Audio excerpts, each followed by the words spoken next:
అశోక్ నగర్లో దిల్సుఖ్ నగర్లో నెలకు 10,000 5,000 ఖర్చు చేసుకుని వాడిని ధర్నా చేయడానికి వస్తారా?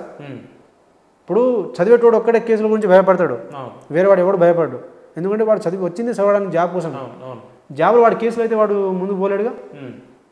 అయినా కూడా వాళ్ళన్నీ పక్కన పెట్టి బయటకి ఎందుకు వస్తున్నారు సార్ వాళ్ళు? సో వీళ్ళు వీళ్ళు ఏంటంటే కేవలం డైవర్ట్ చేయడానికి, ఒక అవమానంగా మాట్లాడడానికి వీళ్ళ స్ట్రాటజీస్ ఇవన్నీ. మేము ఏం జరిగిందంటే మేము టీజీపీఎస్సీ ముట్టడి చేయగానే 5,000 మంది రాగానే వచ్చిన తర్వాత ఎమ్మటే మీకు గ్రూప్ 2 పోస్ట్పోన్ కావాలన్నా డిఎస్సీ పోస్ట్పోన్ కావాలన్నా అక్కడ లింక్ ఇచ్చిండు. అక్కడ కొంతవరకు ఆగిపోయింది. మళ్ళీ డిఎస్సీ వాళ్ళు పోస్ట్పోన్లు చేయాలని చెప్పేసి మూవ్మెంట్ చేసే స్థాయిలో ఏమన్నాడంటే మీరు ఎవరు రోడ్డు మీద రావద్దు, మా వాళ్ళందరూ అడుగుంటారు, మన ప్రభుత్వం ఇది ఇంతకుముందు ఉన్న ప్రభుత్వం లాగాదన్నారు వాళ్ళు.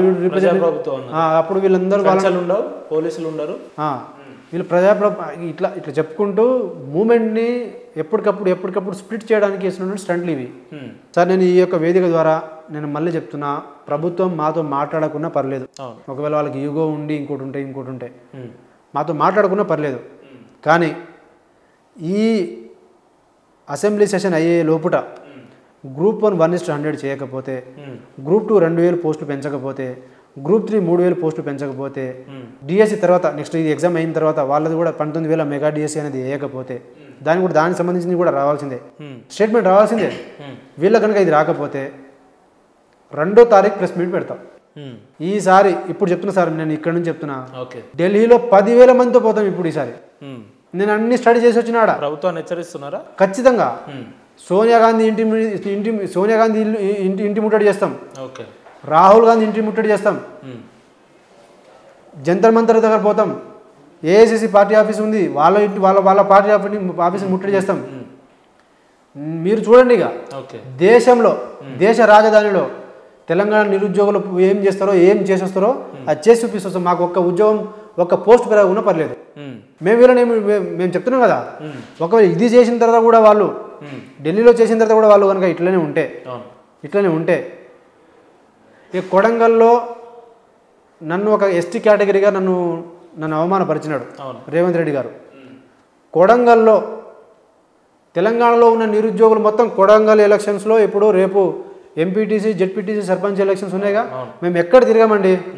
ఎందుకంటే ఆయన is top authority person, CM కదా. ఆయన కాన్స్టిట్యున్సీలో ఒక్క సర్పంచ్ ఒక్క వార్డు నెంబర్ కూడా కాంగ్రెస్ పార్టీ కార్యకర్త అనేటువంటి గెలవకుండా చూసుకునే బాధ్యత మాది. మేము రాష్ట్రం మొత్తం తిరగం. ముఖ్యమంత్రి గారిని బెదిరిస్తున్నారా మీరు? ఖచ్చితంగా బెదిరించడం ఏముంది సార్. మరి నా క్యారెక్టర్ని అసోసియేషన్ చేసినప్పుడు ఎక్కడ పోయింది? నన్ను లంబోడు అని చెప్పినప్పుడు ఎక్కడ పోయింది? నేను పేపర్ ఎగ్జామే రాదన్నప్పుడు ఎక్కడ పోయింది? మీరు నాకు గౌరవం ఇవ్వనప్పుడు నేను ఒక యాజ్ ఏ పర్సన్గా నేను ఇప్పటికి కూడా చెప్తున్నా, యాజ్ ఏ పర్సన్గా నాకు వాళ్ళతో రైవల్ లేదు సార్. నేను ఇది ఒత్తిడి నేను ఎందుకు ఆమె ఎందుకు చేసిన అంటే మీరు ఈ యొక్క ఇష్యూ అనేది సీరియస్నెస్ అనేది అన్ఎంప్లాయ్మెంట్ ఇష్యూ అనేది తెలంగాణలో మీరు నిరుద్యోగుల ఇష్యూ అనేది చాలా సీరియస్నెస్ ఉంది. దీని మీద మీరు ఆలోచన చేయండి, సానుకూలంగా స్పందించండి చెప్తున్నాం. ఇప్పుడు మేము ఢిల్లీ ఎందుకు పోతాం అనుకుంటున్నాం? ఇప్పుడు మీరు అసెంబ్లీలో ప్రకటించండి సార్, మేము వచ్చి పాలాభిషేకం చేస్తాం.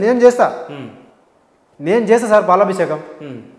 నాకు ఎలాంటి ఈగోలు కానీ. జాబ్ క్యాలెండర్ ప్రకటిస్తామని ముఖ్యమంత్రి గారు చెప్పారు కదా సార్. జాబ్ క్యాలెండర్ అంటే సార్ జాబ్ క్యాలెండర్ అన్నారు, అది ఇప్పటివరకు ఏమైనా ఉందా దాని గురించి? దాని గురించి చర్చ ఉందా అసలు కనీసంగా? జాబ్ క్యాలెండర్ అనేది మాకు వద్దంటున్నాం ఫస్ట్ మేము, అయినా మీరు ఇస్తా అంటున్నారు. సంతోషం.